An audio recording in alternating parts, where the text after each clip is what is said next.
মায়া পৃথিবীর সবচেয়ে বাজে নেশা। নিকোটিনেও ততটা নেশা হয় না যতটা নেশা কারোর মায়া পড়লে হয়।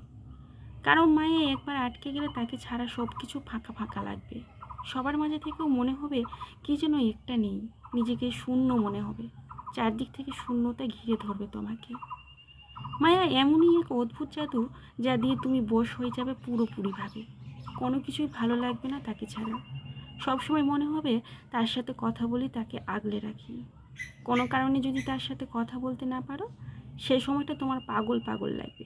আর সে কথা না বলাটা যদি দিনের পর দিন ধরে চলতে থাকে, তবে একটা অদ্ভুত কষ্ট চেপে ধরবে তোমাকে। মনে হবে কেউ যেন শ্বাসরুদ্ধ করে মারছে। এই পৃথিবীতে মানুষ প্রায় সব নেশাই কোনো না কোনো উপায়ে কাটিয়ে উঠতে পারে, কিন্তু কারোর মায়ার নেশায় কাটিয়ে উঠতে পারে না। কারণ মায়ার নেশা যে বড্ড ভয়ঙ্কর, তাই সে ছাড়া মায়ার নেশা কাটে না।